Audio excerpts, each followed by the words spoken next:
अस्सलाम वालेकुम, आप देख रहे हैं ब्रेकिंग व्यूज़ में मोहम्मद मालिक। मुझे नहीं पता, इस पहले दिल तो कर रहा है कि सबसे पहले मैं बात करूं जो पेमरा बिल वाली चीज़ हुई और जो एक ड्रामा हुआ है सेनेट की कमेटी के अंदर, और अनफॉर्चुनेटली अच्छा नहीं लगता कहते हुए, लेकिन मेरा ख्याल है जितनी आज मरियम औरंगज़ेब साहिबा ने, बहुत मैं उनकी इज़्ज़त करता हूँ, बट आई थिंक आज उन्होंने कुछ ऐसी कोशिश की कि शायद जर्नलिस्टों को आपस में लड़ा दिया जाए, चीज़ों को इतना ट्विस्ट किया।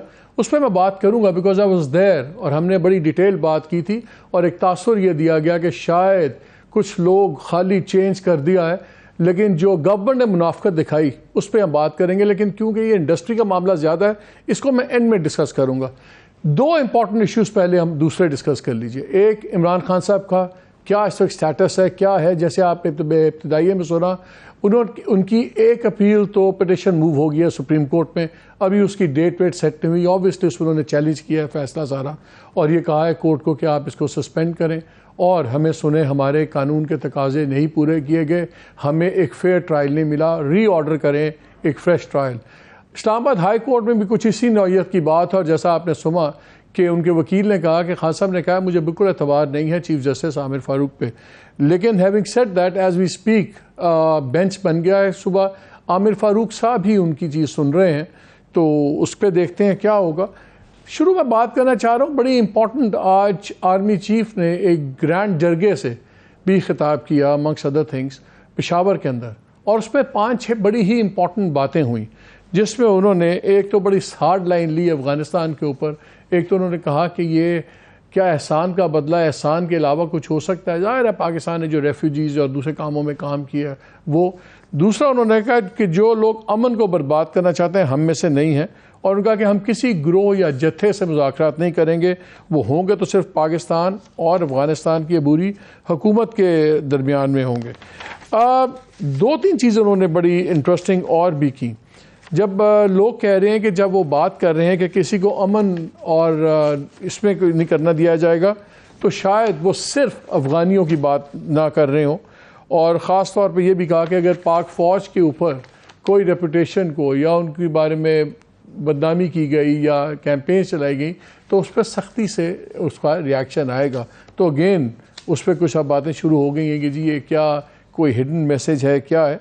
लेकिन 2-3 चीज़ें उन्होंने कहा कि जो ये अफ़गान नेशनल्स इन्वॉल्व हैं पाकिस्तान में, ये एक डेट्रीमेंटल है रीजनल पीस के लिए, और ये उससे हट गए हैं जो दोहा एग्रीमेंट में इंटरिम अफगान गवर्नमेंट ने चीज़ें तय की थी।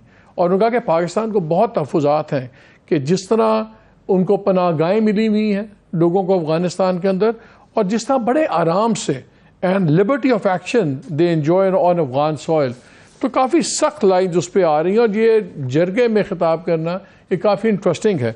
और साथ ही उन्होंने 3-4 बड़ी बातें की, बिलियंस के प्रोजेक्ट, किस तरह एक उनका एक सेक्रेटरिएट बनना चाहिए जो जमजुदा कबायली इलाके हैं उनके मसाइल हल करने के लिए, कुछ 80 बिलियन की कुछ डेवलपमेंट स्कीम की बात की।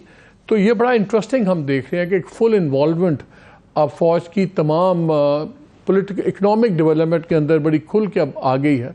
आज जो फैसिलिटेशन काउंसिल है उसके भी एपेक्स कमेटी का इजलास हुआ, वहाँ पे भी आर्मी चीफ भी थे, बाकी लोग भी थे, और वहाँ पे कुछ बड़े इंटरनेशनल डील्स की फाइनल प्रोजेक्ट की अप्रूवल भी दी गई। So a lot of people think कि शायद ये आने वाले दिनों का एक परसेप्शन आपको क्लियर होता जा रहा है कि किस तरह फ्यूचर का पावर स्ट्रक्चर होगा और कैसे बातें होंगी। लेकिन इमरान खान और बाकी तमाम बातों से शुरू करते हैं। हमें ज्वाइन किया है लाहौर से आरिफ हमीद भट्टी साहब ने, सीनियर जर्नलिस्ट एनालिस्ट। हमें फ़ाहद हुसैन ने ज्वाइन किया, वो भी लाहौर में है, सीनियर जर्नलिस्ट एनालिस्ट। और हम अज़हर अब्बास साहब, अगेन सीनियर जर्नलिस्ट एनालिस्ट, किसी तारुफ करने से कोई भी मोहताज नहीं है। भट्टी साहब ज़रा आपसे शुरू करते हैं। 2-3 चीज़ें होगी आज। अभी आपने शुरू में सुना होगा बिलावल साहब का कि जी आज या कल में बाहर आ जाएगा खान साहब, तो फिर देखें वही चीज़ें शुरू हो जाएंगी। मेरी काफ़ी लीगल एक्सपर्ट से बात हो रही थी, उन्होंने कहा कि अब ये काफ़ी नॉर्मल चीज़ है कि ऐसी सज़ाएँ जो 5 साल से कम की सज़ा हो, यूजुअली उन केसेस के अंदर आपको बेल भी मिल जाती है, सेंटेंस सस्पेंड भी हो जाता है। अगरचे ये हाईली पॉलिटिकल केस है, लेकिन लग ये रहा है कि हो जाएगा। और जिस तरीके से सज़ा भी हुई है उस पर भी काफ़ी सवालिया निशान हैं। ख़ास तौर पे गवाहों को ना उनकी मर्ज़ी की लिस्ट आने देना, कुछ क्वेश्चन के रिलीफ आ जाएंगे। ये अगर बेल एक आध दिन में हो जाती है आपके ख्याल में खान साहब की और ये चीज़, तो क्या बिलावल भुट्टो का खदशा दुरुस्त होगा कि आपका ख्याल है कि शायद रवैया ज़्यादा थोड़ा सा कम गुस्से वाला होगा या ज़्यादा प्रैग्मेटिक होगा खान साहब का? बिस्मिल्लाहिर्रहमानिर्रहीम। मालिक साहब, आपको, मज़हर अब्बास साहब को, काशफ अब्बासी, आमर मतीन और दीगर जो स्याह कारी जो सहाफ़त पर कदगन लगाने की पैमरा तरमीम बिल के जरिए कोशिश की गई, आपकी एफर्ट्स को सलाम। सहाफ़ी तकसीम नहीं हो सकते, हम सब एक रिपोर्टर है। जो कदगन लगाने मरियम औरंगज़ेब साहबा भूल गई हैं, ये इक़्तिदार चंद दिन की मेहमान हैं। जो सारबकारी लगा रहे हैं उनके ज़ियाउल हक भी वो कामयाब नहीं हो सके, जिससे डील करके गए मुशर्रफ भी नहीं हो सके। खैर, हम इधर आ जाते हैं। देखें, इमरान खान पर जो केस है, बादी नज़र में तमाम आइनी माहिरीन कहते हैं कि 3 साल से कम सज़ा हो तो पहली पेशी पे ही ये बात ख़त्म हो जाती है। लेकिन 15 माह की कोशिश के बावजूद, भरपूर ताकत के इस्तेमाल के बावजूद उन्हें एक जेल में डाला गया। किस तरह वारंट पहुंचे, कितनी देर में, 12:30 बजे केस न आया और 12:30 बजे से पहले पुलिस अंदर दाखिल हो चुकी थी। ये कहानी फिर सही। मेरी इतला है कि इमरान खान को नहीं छोड़ा जाएगा। 170 के तकरीबन करीब मुकदमा था। एक से निकलेंगे दूसरे में पकड़ लेंगे, दूसरे से निकलेंगे तीसरे में पकड़ लेंगे। आप मुझसे ज़्यादा बाखबर हैं। जब ये इमरान खान को अटक जेल में लेके गए तो कुछ अफसर और मुलाजम उनके परस्तार वहाँ भी निकल आए। अब पता नहीं उनको क्या ये सज़ा देते हैं। और एक ने कहा कि सर, मेरी बड़ी ख्वाहिश थी आपको करीब से देखूं, लेकिन बड़ी आहिस्ता आवाज़ में कहा। तो बिलावल भुट्टो साहब को याद हो कि शायद उन्होंने भी महंगाई मार्च किया था, मौलाना फजलुर रहमान ने भी किया था, उनकी वालदा शहीद बेनज़ीर भुट्टो ने भी किया था। तो सियासत में पुरअमन जदोजहद जमहूरियत का हुस्न है, जमहूरियत का दुश्मन नहीं है। लेकिन एक जमात को मंजर से ही हटाने के लिए अगर आप इंतकामी कार्रवाइयाँ करेंगे तो उस जमात का भी हक है कि वो अदालतों में जाके अपना मौक़िफ़ करे। अगर उन्हें फेयर ट्रायल नहीं दिया गया, उन्हें उनके एविडेंस नहीं दिए गए, तो फिर भी फैसला तो अदालतों नहीं करना है। तो मेरे ख्याल में आइंदा चंद दिन बाद जो आज आपने मरियम नवाज साहबा को नॉकआउट किया है आर्गूमेंट से, और सहाफ़ी सब आपके पीछे खड़े हैं, मैं ईमानदारी से कह रहा हूँ, आज भी 200 सहाफ़ियों से मैंने साइन कराए हैं। तो मेरी गुजारिश है, सहाफ़त पर मज़ीद सख्ती आने वाली है। लेकिन कोई बात नहीं, हम पंचिंग बैग रहे हैं, सियासत जो होती रहेगी उस पर राय देते रहेंगे। मेरा ख्याल है मुल्क में आइंदा उसमें तो अभी भट्टी साहब एंड में मैं बात करूंगा, क्योंकि लेकिन एक चीज़ अब आपने मजबूर कर दिया मैं करूं। हफ्ते को भी हम इस मीटिंग में थे, जब सेनेट की मीटिंग थी, तो हमने कहा कि जी कुछ तरमीम है सजेस्ट करनी है। उनका जी बिल्कुल करें। तो हम मंडे को इस पर मिल लेते हैं और बिल्कुल इसको हम क्लॉज बाय क्लॉज डिस्कशन कर लेंगे। आज जब वो मीटिंग में आई तो ऐसा लगता था जैसे उनको बहाना मिल रहा है, ढूंढ रही हैं कि किसी तरह बस ख़त्म करूं और मैं विड्रॉ करें। असल में सैटरडे को सबके लिए जानना बड़ा ज़रूरी है। 2 बातें तय हुई। एक, हमने कहा कि जी इसको आज़ाद इदारा होना चाहिए, इसको एग्जेक्टिव से निकालें, हुकूमत से निकालें, सदर साहब अपॉइंट ना करें, पार्लिमान के जो नुमाइंदे हैं वो अपॉइंट करें, चेयरमैन पैमरा को, जो 12 मेंबर्स हैं, कंप्लेंट काउंसिल का एक तरीका हो। क्योंकि जी बिल्कुल ठीक बात है, हम ये चाहते हैं। और फिर हमने कहा कि इसी तरह इसको हुकूमती दबाव से निकाल के आज़ाद दिलवा, उसके लिए हम आपको तरमीम देंगे। हाँ जी बिल्कुल ठीक है। मेरा तो ख्याल है कि वीकेंड के ऊपर इनके अपने बॉसेस ने या जिसने भी इनको ज़रा सुनाई है कि आप कहाँ से अब आप जा रहे हैं, तो आप पैमरा को क्यों इतना आज़ाद करना चाहते हैं, क्यों उसकी दूसरी करना चाहते हैं, और वो टोटल उस चीज़ से पीछे हट गई। लेकिन उसमें मैं ज़रा एंड में बात करना चाह रहा हूँ, बिकॉज मैं ज़रा उसमें डिटेल में मज़र भी हैं, सबसे बात करूँगा। मैं पहले थोड़ा सा ये पॉलिटिक्स को कर लूँ। फहद, जो गवर्नमेंट के इरादे हैं, जो लीगल लैंडस्केप है, उसमें लग रहा है कि अभी एक कन्विक्शन आई है।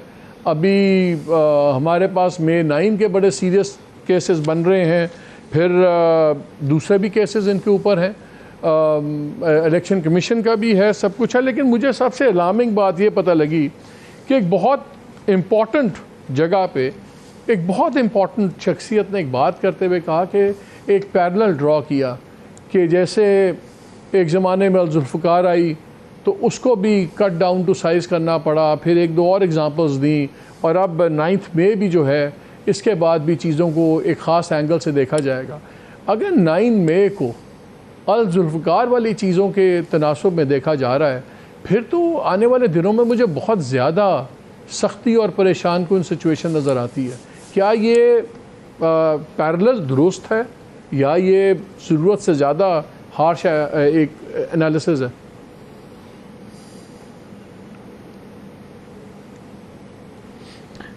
शुक्रिया मालिक। अगर तो आप सख्ती का जिक्र कर रहे हैं पीटीआई के हवाले से, तो मेरे ख्याल में फिर तो शायद मेरा जवाब होगा कि हाँ ऐसा ही है, क्योंकि मुझे तो अभी तक कोई ऐसी इंडिकेशन नहीं आई या कोई ऐसा हिंट नहीं मिली जिससे ये लगे कि जो उस जमात पे जो दबाव आया हुआ है, उसके लीडर्स के ऊपर जो दबाव आया हुआ है, उसके चेयरमैन के साथ जो कानूनी शिकंजा जिस तरीके से टाइट हुआ है, वो किसी भी तरीके से कम होने जा रहा है। अब ये एक ब्रॉड मैं एक ट्रेंड की बात कर रहा हूँ। अब उसके अंदर मुख्तलिफ इवेंट्स तो हो सकते हैं, मसलन जिस तरह अभी आपने बेल का जिक्र किया कि हो सकता है उनको बेल मिल जाए। जो कानूनी लोगों से आपकी बात हुई है, जो हमारी बात हुई है, एक जनरल तो ये सेंस आ रहा है कि ये जो सज़ा सुनाई गई है इसमें कुछ कानूनी झोल हैं, और अगर जो हाई कोर्ट है वो उन झोल को रेकग्नाइज करके और बेल दे देता है या कोई और रिलीफ दे देता है तो मुमकिन है वो हो जाए। लेकिन क्या वो रिलीफ एक केस की होगी या मजमूई तौर पर जो दबाव मई 9 के बाद आया है उसमें होगी? मेरा ये मानना है कि रिलीफ आर्जी होगी। ट्रेंड हमें नजर आ रहा है, ट्रेंड बिल्कुल क्लियर है कि जो कुछ 9 मई को हुआ और उसके बाद जो कुछ पाकिस्तान तहरीक इंसाफ के साथ हुआ वो it has not run its course as yet. अभी वो आगे चलना है, और मेरे ख्याल में जैसे कि ये असेंबली डिसॉल्व होती है और हुकूमत जो है वो इक़्तिदार से बाहर निकलती है, पीडीएम जो है अगले 2 दिन के अंदर, और नए जो है वो केयर टेकर्स आते हैं, उसके बाद हमें क्लियरली अंदाज़ा हो जाएगा कि ये जो दबाव है क्या इसमें शिद्दत आ रही है या इसमें कमी आ रही है। और मुझे कमी आते हुए नजर नहीं आ रही। तो जहां तक पीटीआई की मुश्किलात का ताल्लुक है, मुझे नहीं लग रहा मालिक कि वो फिलहाल at least in the short term वो कम होने जा रही है।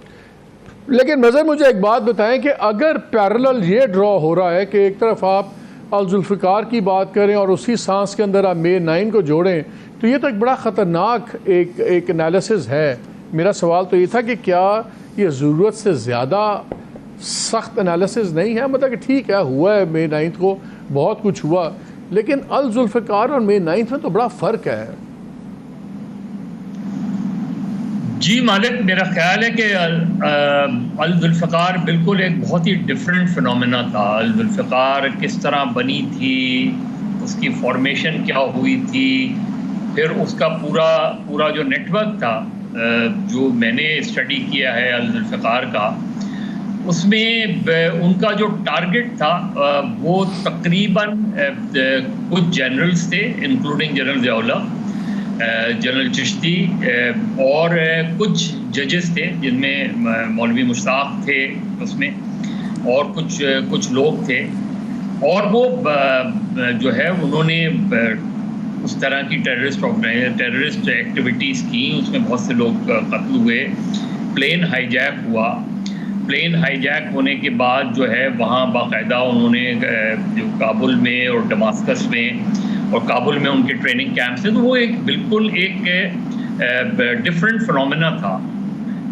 ये आप एक कह सकते हैं कि जो 9 मई को हुआ वो एक बहुत ही खौफनाक किस्म का वो था, जिसमें अब प्राइम मिनिस्टर खुद ये कह रहे हैं कि उसके अंदर न सिर्फ ये कि पीटीआई के कुछ लोग थे, बल्कि अंदर रिटायर्ड और सर्विंग ऑफिसर्स इन्वॉल्व थे। तो एक मिनी म्यूटनी टाइप की कोशिश अटेम्प्ट थी उसमें। तो हम पैरेलल कैसे ड्रॉ कर सकते हैं? क्या अब जो है वो पीटीआई ने कोई अपना ऐसा टेरर नेटवर्क बना लिया, कोई ऐसा टेरर ऑर्गेनाइजेशन बना ली, उसमें कोई वो आगे जाके इसके अलावा कोई टेरर वो कर रहे हैं? और ये याद रखें कि उस वक्त भी और आज तक अल जुल्फ़िकार को, हालांकि वो जनरल ज़िया का पीरियड था, अल जुल्फ़िकार को इवन आउटलॉड ऑर्गेनाइजेशन भी डिक्लेयर नहीं किया गया।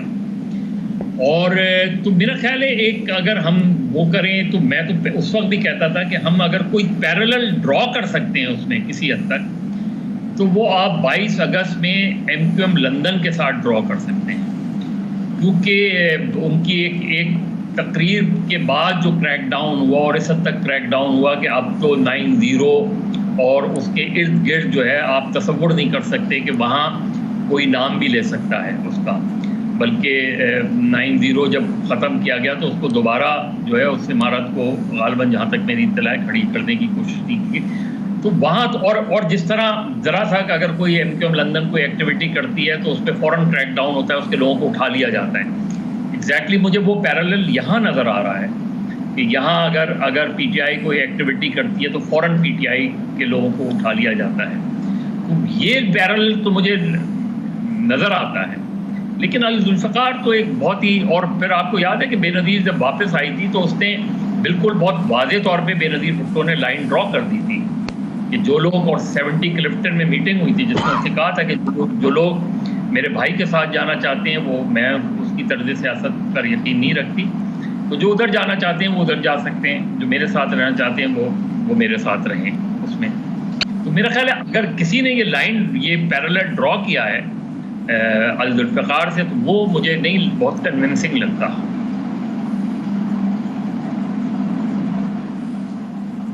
ठीक। अच्छा भट्टी साहब ये बताएं, PTI पे दो बातें मैं और कर लूँ फिर आगे चलते हैं। हमने देखा ये चीज़ अगर ऐड करना चाहूँगा। जी फात, एक पॉइंट अगर मैं इजाज़त दें तो मैं ऐड करना चाहूँगा। मैं, देखिए, ये जो आप बात करें ना पैरेलल्स की, देखिए पैरेलल उस तरीके से तो नहीं है कि वो उसका, जिस तरह मदर साहब ने बिल्कुल वो तारीख का हवाला दिया कि वो उसके ऊपर जो इल्ज़ाम था जुल्फ़िकार के ऊपर वो कुछ और था, और जो पाकिस्तान तहरीक इंसाफ के ऊपर है वो कुछ और है। लेकिन अगर आप उसको उस कॉन्टेक्स्ट में देखें, अगेन जो अभी मजहर साहब ने बात की है कि no less than the prime minister of Pakistan, उन्होंने ये कहा है कि सिर्फ ये एक रैंडम जलाओ घेराव का वाकया नहीं था, ये बाकायदा एक मुनज़्ज़म साजिश थी जिसमें जो कहा जा रहा है कि एक कू अटेम्प्ट था फौज के अंदर। अच्छा, अब इसकी हमारे पास डिटेल्स और एविडेंस तो नहीं है, लेकिन अगर प्राइम मिनिस्टर ऑफ पाकिस्तान ये बात कर रहे हैं तो आपने, जाहिर बात है, उसको संजीदगी से लेना है। आने वाले दिनों में अगर ये वाले चार्जेस जो हैं वो बाकायदा तौर पर कोर्ट ऑफ लॉ में आते हैं या केस चलता है और इस तरह की एविडेंस सामने आती है, तो फिर जिस पैरेलल की आप बात कर रहे हैं मालिक, वो exact parallel in terms of the nature of the two तो नहीं है, लेकिन जो सीरियसनेस ऑफ बोथ इवेंट्स है उसमें फिर एक तरीके से पैरेलल निकलता है, अगर ये सब कुछ दुरुस्त है जो कहा जा रहा है। लेकिन अगर हम एक प्राइम मिनिस्टर की इस बात पे इसलिए वज़न देंगे कि वो प्राइम मिनिस्टर हैं और उनका एक असेसमेंट है, तो फिर हमें दूसरे प्राइम मिनिस्टर की बात को भी असेसमेंट को वज़न देना होगा जो ये कहते हैं कि मुझे कत्ल करवाने की कोशिश की जा रही है और वो नाम भी ले लेते हैं। तो फिर हम ये तो नहीं कर सकते कि एक वज़ीर आज़म की बात को वज़न दें और एक को ना दें। नहीं मालिक, देखें, सिटिंग प्राइम मिनिस्टर की असेसमेंट नहीं होती, सिटिंग प्राइम मिनिस्टर की इंफॉर्मेशन होती है, बिकॉज उस प्राइम मिनिस्टर के पास वो इंफॉर्मेशन है, वो एक्सेस है जिसकी बुनियाद पर वो बात करें। तो ये बिल्कुल क्लियर फर्क है जो एक हाजिर सर्विस प्राइम मिनिस्टर और एक लेकिन वो फॉर्मर प्राइम मिनिस्टर का दावा भी इंफॉर्मेशन गुजारिश है, फॉर्मर प्राइम मिनिस्टर भी दावा ये कर रहे हैं कि अपनी इंफॉर्मेशन की बेस पे वो दावा कर रहे हैं। सच को मिलाना है। अल जुल्फ़िकार तंजीम पर आपने भी बहुत स्टडी की, मजहर साहब ने भी की, उसका मकसद क्या था, किस किस को हिट करना, और PTI का क्या मुतालबा है कि साफ शफाफ इलेक्शन करा दे। यार हो कैन इट पॉसिबल, आप इन दोनों का कंपैरिजन कर रहे हैं। एक जमात कह रही है साफ शफाफ इलेक्शन करवा दे, साफ शफाफ इलेक्शन करा दे, अल तंजीम बनती है काबल में, उसकी भट्टी साहब मुझे एक बात बताएं, आपने खुद ही में शुरू में बात करना चाहती है। और यार ये कंपैरिजन की मुझे समझ नहीं आई कि ये कैसे एक दूसरे को कर सकते हैं। वो तो अच्छा भट्टी साहब एक बात बताएं, आपने शुरू में बात की, आपने कहा कि एक केस पे सुलह हुई है, दूसरा केस निकलेगा, फिर कोई तीसरा केस निकलेगा। हमें स्ट्रेटेजिक नज़र नहीं आ रहा। हमारा ख्याल था कि खान साहब ने खुद भी अपने बयान दिए, वीलॉग्स निकाले कि मैं जब आप ये देख रहे होंगे तो मैं उस वक्त अरेस्ट हो गया हूँगा। ऑल्टरनेट लीडरशिप क्यों नहीं किसी को नॉमिनेट कर रहे, शाह महमूद को नहीं कर रहे, अभी किसी को नहीं पता चले। अभी तो अगर बेल होती है बाहर आएंगे खुद ही होगा, लेकिन हो सकता है जिस तरह इलेक्शन कमीशन ने आज डिनाई किया कि हमने मीटिंग में डिस्कस नहीं किया, लेकिन जैसे नवाज़ शरीफ के साथ हुआ था, उनको भी चेयरमैनशिप से हटा दिया था सरबराही से। अगर इमरान खान साहब को हटा दिया जाता है इस कन्विक्शन की वजह से या किसी और कन्विक्शन की वजह से, और सेकेंड ईयर में किसी लीडर को वो नहीं नॉमिनेट करते, तो फिर तो बिल्कुल ही एक हेडलेस चिकन की तरह नहीं हो जाएगी पीटीआई। ना उनके कोई लीडर्स दरमियान में से निकल गए हैं, किसी को कुछ पता नहीं, या कोई गायब हैं या तायब हैं, तीसरा तो कोई है नहीं। तो खास साहब ये चीज़ें क्यों नहीं कर रहे? क्या उनको दो चीज़ें हो सकती ना, या बहुत पुरुमीद होंगे कि टेबल टर्न हो जाएगी, या मैं कहेंगे कोई फ़ायदा ही नहीं है। क्या नजर गुजारिश करता हूँ, पहले तो मुझे इस जो कंपैरिजन है ना जुल्फ़िकार तंजीम और पीटीआई, पाँव पे जूता पाँव पे सर पे रख के नमाज नहीं पढ़ी जाती, पाँव बाहर उतार के आते हैं, लिहाजा वो कंपैरिजन तो बड़ा ही बेसलेस है। हाँ, जब सजा होती है उन्हें बंदा लाना ही पड़ेगा। गो बज़ाहिर नवाज शरीफ भी मुस्लिम लीग नून के पास कोई सरकारी ओहदा नहीं है, उनका सदर नहीं है, फैसले यही करते हैं। बज़ाहिर मुराद अली शाह साहब सीएम है, डू यू थिंक वो जरदारी साहब की मर्जी के बगैर सांस भी लेते हैं? पाकिस्तान में सियासत अगर नून लीग की है तो नवाज शरीफ के गिर्द घूम रही है, पीपल्स पार्टी है तो जरदारी साहब के गिर्द घूम रही है, इमरान खान है, उसकी जिंदा मिसाल देखें यार, थोड़ी सी तो शर्म कर लो। ओ भाई, एक बंदे को आपने अरेस्ट कर लिया, सही किया गलत किया, केपीके के इलेक्शन देख लो, क्या आवाम को उनसे अलग कर सके? आप कागजी तौर पे वो किसी को भी कर देंगे और फैसला खुद करते जाएंगे। आज भी टीवी पे आ रहा था कि प्राइम मिनिस्टर साहब कह रहे हैं हम सारे नाम नवाज शरीफ को भेजेंगे, 5 नाम या 2 नाम जो केयर टेकर प्राइम मिनिस्टर के लिए हैं। तो लिहाजा उनके पास तो कोई ऑफिशियल होता नहीं है। 4.5 साल इलाज कराने गए हैं पैदल, अभी मुझे नहीं पता लंदन पहुंचे हैं या नहीं पहुंचे, वो पाकिस्तानी आए। तो ये चीज़ें मैटर नहीं करती। सियासत को याद रख लें, लीडर को माइनस आवाम करेगी, वोट की पर्ची करेगी। बंद कब्रों के फैसले, जुल्फ़िकार अली भट्टो माइनस नहीं हुआ, बेनज़ीर भट्टो शहीद माइनस नहीं हुई, नवाज शरीफ माइनस नहीं हुए, वली खां माइनस नहीं हुए। ये ख्वाहिश तो हो सकती है, हज़ारों ख्वाहिशें ऐसी कि हर ख्वाहिश पे दम निकले। आज से 2 साल पहले मैं आप मरीम नवाज को नहीं दिखा सकते थे, आज इमरान खान को नहीं दिखा सकते। ये फैसले करने से इस पर इम्प्लीमेंट अच्छा, होना। मरियम नवाज की एक बात तो सुनिए, मरियम नवाज इतनी खामोश क्यों है पिछले 30-40 दिनों से? कोई बयान नहीं, कोई कुछ नहीं। क्या इनको खामोश रहने का कहा गया है? क्या अच्छा स्टोरी है आपके पास बड़ी साहब? असल स्टोरी ही वही है, असल लड़ाई ही वही है, असल लड़ाई वही है भाई। खानदान में 3 प्राइम मिनिस्टर हैं, खानदान में 3 प्राइम मिनिस्टर हैं, 13 जमातें हैं, हर एक ने 2-2 नाम दिए, 26 ये हो गए। और राजा रियाज बल्ले के इलेक्शन पे जीते, शेर के इलेक्शन पे लड़ेंगे, अपोजिशन लीडर 3 नाम वो देंगे, 29 एक महीना लगाए तो 29 महीने हो गए, 2.5 साल तो यही चलेगी केयर टेकर हुकूमत। ये केयर टेकर हुकूमत 4 दिन बाद ये निगरान मौजूदा हुकूमत रोएगी कि हमने क्या क्या बिल पास कर दिए जल्दबाजी में, हमसे कौन कौन से काम कराए गए, इन्हें हाथों की बांधी हुई दांतों से खोलनी पड़ेगी। ये मालिक साहब आपका प्रोग्राम पूरी दुनिया देखती है ना।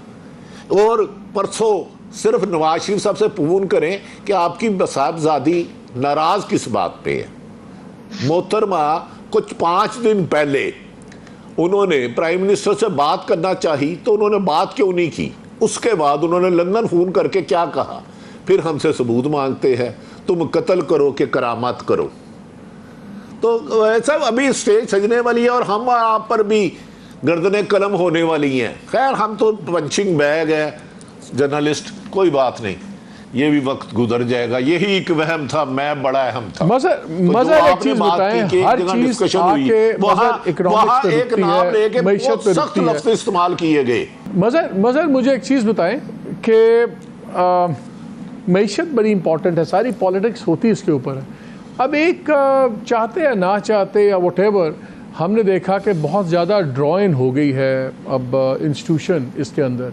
पहले जब सिलेक्शन काउंसिल बनी उसमें भी सऊदी अरेबिया, यूएई सबका बड़ा रिएक्शन आया कि जी पॉजिटिव रिएक्शन के देखें अब हमें स्टेबिलिटी यकीन है।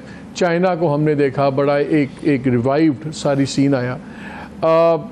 फिर जिस तरह आज प्रोजेक्ट्स फाइनल हुए हैं, जब हम ख़ुद प्राइम मिनिस्टर ने कहा कि जी एग्रीकल्चर और आईटी वगैरह के जो प्रोजेक्ट्स थे ये भी हमें इंस्टीट्यूशन की तरफ से आए, इंस्टीट्यूशन का आइडिया था। आज मैं ये आर्मी चीफ़ की भी बातें देख रहा था जो उन्होंने जरगे में ISPR की प्रेस रिलीज़ में है, उसमें एक उन्होंने कहा कि जी जो कबायली इलाके जिनका इंतज़ाम हुआ था KP के अंदर, उनके हल के लिए एक सेक्रेटरिएट कायम किया जाएगा। दिस इज़ समथिंग जो सिविलियंस को कर लेना चाहिए था खुद ही, ये भी वो बता रहे हैं। फिर उन्होंने कहा कि तकरीबन 81 अरब रुपए की मालियात के तरक्की फ़लाई बहबूद के प्रोजेक्ट्स होंगे जो फ़ौज करेगी KP की गवर्नमेंट के साथ। इसी तरह हमने बलूचिस्तान में भी देखा। ये जब इतना नेशनल डेवलपमेंट के लिए तो बड़ी अच्छी बात है, लेकिन क्या जब एक डेमोक्रेटिक निज़ाम और ये सारी चीज़ें होंगी तो ये जो स्पेस है ये एक स्लिपरी स्लोप नहीं है सारे निज़ाम के लिए? मालिक देखें, वो स्पेस तो पॉलिटिशियंस बहुत तेज़ी से खो रहे हैं और तेज़ी से दिए जा रहे हैं। ये समझ रहे हैं कि आप वेस्टमिनिस्टर का पार्लियामेंट्री सिस्टम मुझे तो अगले 2-3 सालों में जाता हुआ नज़र आ रहा है।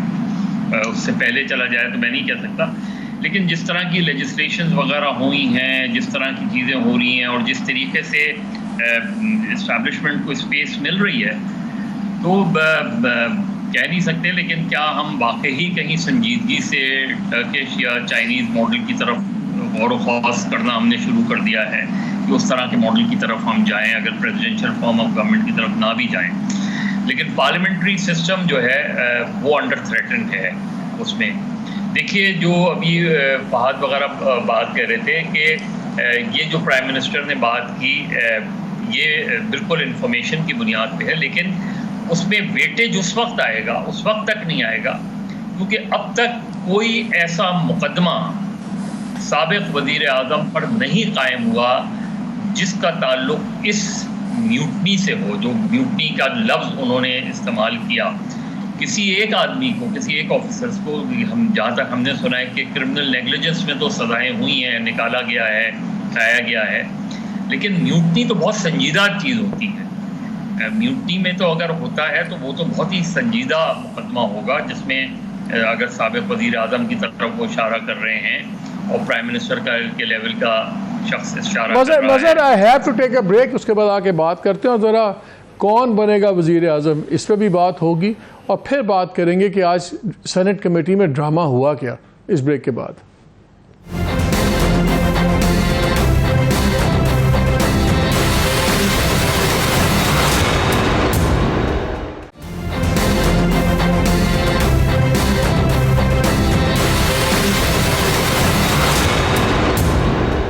जी welcome back to the show. ज़रा हम बात कर रहे थे पेमरा लॉस की, इस पर ज़रा क्विकली बात कर लें। मैं क्विकली 2-3 बातें नाज़रीन आपसे भी शेयर कर लूँ, अपने दोस्तों से भी। एक तासुर दिया जा रहा है जैसे कोई बड़ी मेहनत का डॉक्यूमेंट था जिसको आज तबाह कर दिया गया और डिटेल कर दिया गया। हमने क्या मांगा था इसमें? हमने कहा कि आप पार्लियामान पूरी इसका अपॉइंट करें, चेयरपर्सन को, मेंबर्स को कुल्ली तौर पे आज़ाद हों, हुकूमत का उनसे कोई ताल्लुक़ ना हो, और वो जो फैसले करें कंप्लेंट काउंसिल, उसका भी एक पूरा प्रोसीजर बना के दे दिया गया। ये थी जिस्ट उसकी असल चीज़ जो थी, और इसको बिल्कुल आज़ाद करें गवर्नमेंट के कंट्रोल से। उसमें एक शिक थी जिसमें वो अच्छी शिक है, जिसमें गवर्नमेंट ने ये कहा तरमीम में कि अगर किसी जर्नलिस्ट की किसी चैनल के पास 2 माह से ज़्यादा के उसके फाइनेंशियल ड्यूज, सैलरी वगैरह ना क्लियर हुए हो, तो हुकूमत उस पर अपनी एडवर्टीज़मेंट वहाँ पे रोक लेगी उस इदारे को, जब तक ये ड्यूज क्लियर नहीं होते। जब मरियम बीबी आई तो उन्होंने ये कहा कि जी बेसिकली बाकी में कुछ ज़्यादा डिफरेंसेस नहीं थे, लेकिन ख़ुद ही आरा मांगी हुई थी, और हमने कहा ठीक है हम आपको राय देंगे, अपनी सजेशंस देंगे। तो उनका मतलब था या सारा वैसे ही पास करें या कुछ भी पास नहीं होगा। सब ने उनको, तमाम सेनेटर्स ने, 6 सेनेटर्स थे वहाँ, सब ने दरख्वास्त की कि आप ऐसे कीजिए, ये शिक बिल्कुल गैर मुतनाज़े है, ये वर्कर्स के बारे में है, इसको अप्रूव कर लें, बाकी पे हम बहस कर लेते हैं, बाकी हम डिस्कस कर लेते हैं। उनका नहीं जी नहीं, मैंने फ़ैसला कर लिया, मैं बिल वापस लूँगी। अब हमें इत्तला मिल रही है कि नेशनल असम्बली में लॉ मिनिस्टर ने कहा कि नहीं जी नहीं, हम हो सकता है इसको वापस लेके आएँ और इस पर बात करें। किसी ने नहीं कहा कि आप शिक वाइज बहस ना करें, सब ने ये इसरार किया। किसी ने कहा कि जो गैर मुतनाज़े है उसको फ़ौरन अप्रूव कर लें, जो मुतनाज़े हैं उस पर बात सुन लें। एक आर्गूमेंट है, at the end of the day मैं या कोई और जर्नलिस्ट हम रुकवा नहीं सकते। वो सेनेटर्स ने वोट करना है, जो कमेटी के मेंबर्स हैं, वो चेयर ने कंडक्ट करना है। इन्होंने ऐसे बना दिया जैसे पता नहीं कोई गेट क्रैश हो गया आगे और सब कुछ कर गया। हम मांग क्या रहे हैं? इस किस्म की तरमीम की हुई है कि जिसमें जी एक तरफ पूरा स्ट्रक्चर बनाया हुआ है, फिर कहा हुआ है कि जी सारी पावर्स दे दी जा सकती हैं एक चेयरपर्सन को, चेयरमैन को, और वो जो कुछ करे। तो फिर सारे आपके जो दूसरे आपने फिल्टर्स लगाए वो ख़त्म हो गए। हमने कहा ऐसी पावर्स ना दें। ऐसे बनाया हुआ है कि एक्स ऑफिशियो मेंबर्स सेक्रेटरीज डाले हुए हैं और उनका वोट है। हमने कहा कि उन वोट को उनको डिसिप्लिनरी प्रोसीडिंग्स में आप ना हक देंगे, वो ना फैसले करें, बिकॉज वो सरकार का वोट लेंगे। कोई ऐसी बात नहीं है जिसके अंदर कोई आज़ादी हम बढ़ा रहे हैं मीडिया की। और हमने बार बार कहा कि जो ये सैलरीज का इशू है, खुदारा इसको पॉलिटिक्स ना करें। लेकिन नज़र आ रहा था कि एक रवैया ये था, हमारा या सारा हमारा कागज़ माने या एक जो काम की चीज़ उसमें आम वर्कर के लिए है वो आपको नहीं मिलेगी। और फिर आप देखते हैं कि जो कुछ सपोर्टर होते हैं ऊपर एक ड्रामा चलता है पूरा। ये हुई आज सबकी बात। मज़र आप तो वी वर वर्किंग, आप और हम इस पे काम भी कर रहे थे, हमने इसकी शिकें लिखे भी, कल सारा दिन हम इस पे काम करते रहे। मुझे बताएं कौन सी क़यामत थी जो आज टूट पड़ी जिस पे बिल वापस लिया और पूरा ड्रामा चलाए?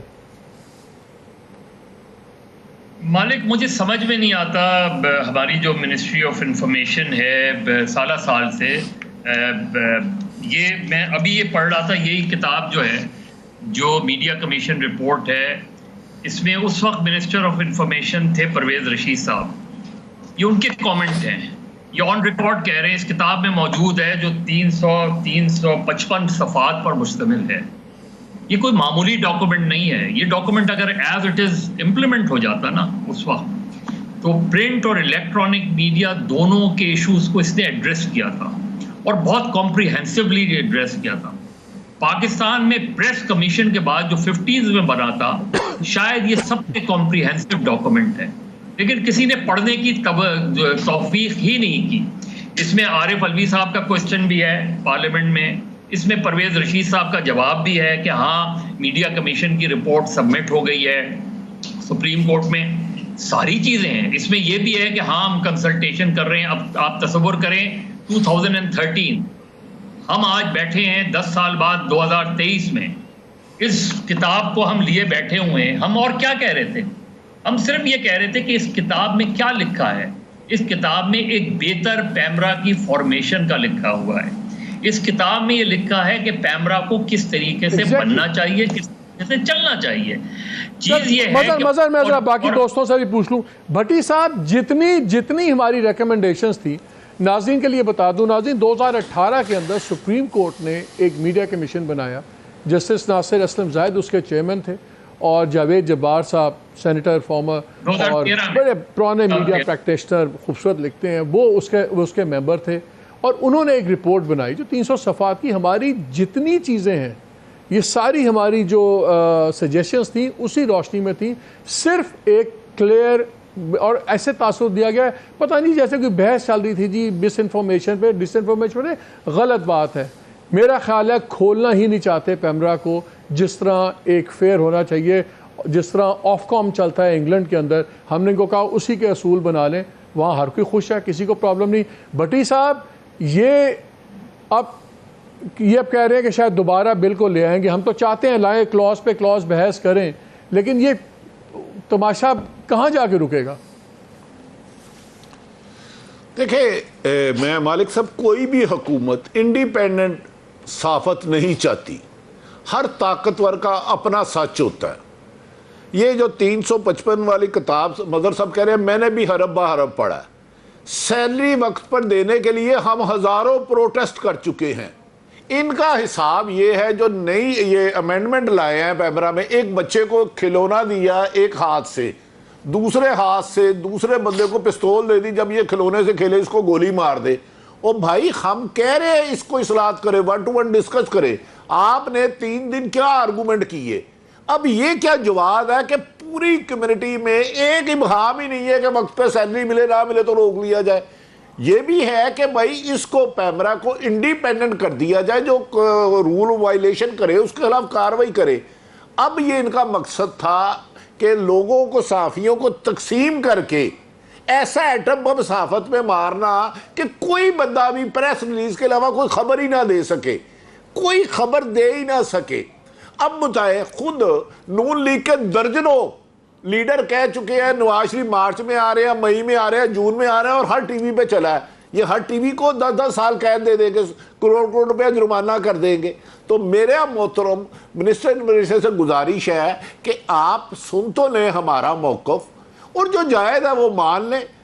वो जो सैलरी है उसको तो हमारा पहले दिन से है, ये मदर साहब गवाह है, पिछले 20 सालों से कह रहे हैं रेगुलर किया जाए। लेकिन हम ये कह रहे हैं कि पैमरा के जरिए हमारी गर्दनें ना काटी जाए, हमारा मौक़िफ़ सुन लिया जाए। अगर कोई डिसइंफॉर्मेशन फैलाता है जरूर कार्रवाई करें, हम आपसे ज़्यादा है। डिसइंफॉर्मेशन तो सबसे ज़्यादा पॉलिटिशियनों की तकरीरों में होती है कि मैं फलां, हम तो कहते हैं कानून बने, हम नहीं।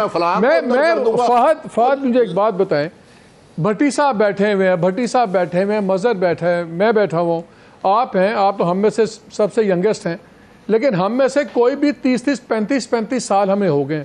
हम रिपोर्टर थे, आज भी रिपोर्टर हैं। मैं रिपोर्टिंग करता रहा हूँ, भट्टी साहब, मजहर, क्राइम रिपोर्टिंग भी हमने की, पॉलिटिकल रिपोर्टिंग भी की, जनाजे भी गिने, लाशें भी गिनी, फिर वहीं से चीफ रिपोर्टर बने, फिर एडिटर बने। मैं 2 अखबारों की एडिटरशिप कर चुका हूँ, 37 साल हमें हो गए। आज ऐसे कह दिया जाता है जी वो एंकर्स ने कुछ बैठ के फैसले कर लिए। एंकर्स नहीं है भाई, रिपोर्टर्स हैं, 35-35, 37-37 साल का है।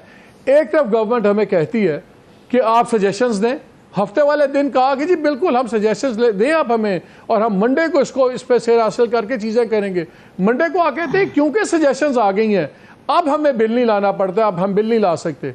यानी कि हमारा कागज़ साइन कर दें तो ठीक है, वरना हम ये इंप्रेशन देंगे कि आप वर्किंग जर्नलिस्ट के साथ आप लोगों ने कोई प्रॉब्लम किया हुआ है। ये डुप्लिसिटी किस लिए है फिर? अगर इसका मतलब है कि ये नियत हो गई थी वीकेंड पे कि बस इस बिल को आप विड्रॉ कर लो क्योंकि हमारी मर्जी का बिल पास नहीं हो रहा।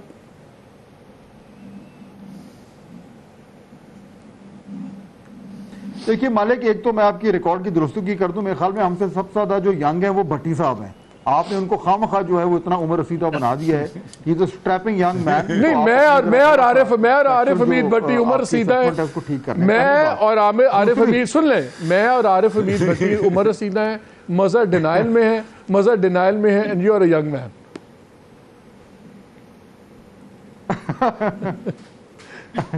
अच्छा देखें, मेरे ख्याल में ये जो जिस मौजू पर हम बात करें इसमें तो डिसएग्रीमेंट है ही नहीं। पेमरा और एंड आई से this with a lot of experience also, देखिए पेमरा को रिफॉर्म करने की जरूरत है, इसमें कोई शक ही नहीं है। पेमरा का जो रोल है, जो इसका जो एक बुनियादी रोल है वो है ही एज ए रेगुलेटर। अगर वो एग्जीक्यूटिव के मरूने मिन्नत रहेगा तो वो उस तरीके से वो रोल अदा नहीं कर सकता। चुनाचे ये बिल में अगर जो बिल आ रहा है, अगर इसको पेमरा को बेहतर करना है तो उसको मजीद ज्यादा इंडिपेंडेंस देनी है, उसको एग्जीक्यूटिव की थंब के नीचे नहीं रखना, पहली बात। दूसरा, इजाजत दीजिए, मतलब बाकी तो बिल पे आप लोगों ने बड़ी डिटेल से बात कर ली है तो मैं उसको रिपीट नहीं करूंगा, लेकिन मेरा ये बिल्कुल कंसिडर्ड ओपिनियन है कि अगर पेमरा को रिफॉर्म होना है तो उससे ज्यादा इंफॉर्मेशन मिनिस्ट्री को रिफॉर्म होना है। वो एक डायनासोर बन चुका है, ये मिनिस्ट्री एक डायनासोर बन चुकी है। इस आजकल के जमाने में इसकी अफादियत कम हो चुकी है। इसको जहां बात करते हैं हमारी एसओईज की रिफॉर्म का और दीगर बड़ी इदारे उनके रिफॉर्म का, उसमें जो हमारा इंफॉर्मेशन का आर्किटेक्चर है गवर्नमेंट का, सबसे ज्यादा उसको रिफॉर्म करने की जरूरत है। और अगर वो उस रिफॉर्म पे अच्छा, मुझे एक बात बताएं, मुझे कहा जा रहा है कि हमारा वक्त खत्म हो गया। मैं आप तीनों से एक राय पूछना चाहता हूं, हाँ या ना में जवाब दीजिए। मैं तो कहता हूं कि मैं रिक्वेस्ट करता हूं मिनिस्टर साहिबा को, भी 2 दिन की वजीर तो हैं, देखें जो भी होता है, कि ये जो अगली सिटिंग होगी मीटिंग की, इसको आप लाइव टेलीकास्ट कर दें ताकि लोग खुद देख लें कि हम क्या सजेशंस दे रहे हैं और क्या उसकी दलील है। क्या आप किसी तायद करते हैं कि लाइव टेलीकास्ट कर दें? लोगों को पता लग जाएगा कि जर्नलिस्ट क्या मांग रहे हैं, एंकर्स, सो कॉल्ड एंकर्स क्या मांग रहे हैं, और गवर्नमेंट क्या कर रही है? क्या लाइव टेलीकास्ट होना चाहिए? मालिक साहब, yes or no? 100% हम सेकंड करते हैं, पूरी कौम को पता चले कि हम उनके हक के लिए लड़ रहे हैं। और ये मोहतरमा मिनिस्टर साहिबा के लिए भी अच्छा है, ये बिल एज इट आ गया तो कल को ये अपोजिशन में आई तो इनकी मुश्किलात भी होगी। आप इनकी फेवर कर रहे हैं, आप 22 करोड़ मजहर, डू यू एग्री? वसीला बना रहे हैं। अगर इंडिपेंडेंट होगा तो हमें भी पकड़ेगा और इनके लिए थंब के नीचे चल के नाइंसाफी भी नहीं होगी। तो मेरा ख्याल है प्राइम मिनिस्टर साहब किसी मजहर आप तमाम दिखा दें। मालिक, बिल्कुल मैं इससे एग्री करता हूँ। 4-5 लोग इधर के बैठा लें, 4-5 उधर के बैठा लें। एक जो फाहद ने बात की बहुत इंपॉर्टेंट है। देखिए, मेरा कंसीडर्ड ओपिनियन है, आज से नहीं, पिछले We are running out of time. Fahad, do you agree? Ministry of Information is a ministry of disinformation. Please abolish Ministry of Information. 100% मालिक, ठीक है, 100%। आप तीनों का बहुत शुक्रिया नाज़ी। मैं यहीं पे बात खत्म करता हूँ, वरना ही सेट शी सेट की बहस है। हम तो ये खुला ऑफर देते हैं, चाहे हमारे प्रोग्राम में आके मिनिस्टर साहब बैठ जाए, हम एक शिक बात कर लेते हैं, या कमेटी की मीटिंग कर दें लाइव टेलीकास्ट, हम अरेंज कर देते हैं ताकि पता हो लोगों को कि कौन क्या बात कर रहा है। बाहर आके ये कह देना, ये इंप्रेशन दे देना, इट्स वेरी अनफॉर्चुनेट। ये सियासतदान आपस में करें, हमारे साथ मत करें। हमारी 40 साल की यहाँ पे प्रैक्टिस है अपने इस धंधे में, काम में। हम बूढ़े हो गए हैं, हमें मत बताएं कि क्या सच है क्या झूठ और किस तरह गवर्नमेंट्स आपको अब्यूज़ करती हैं। अभी भी लॉज तो बनते हैं, टेलीफोन कॉल पे प्रोग्राम बंद हो जाता है, चैनल खुल जाता है, बंद हो जाता है। हमें मत बताए ज़मीनी हकायक क्या है।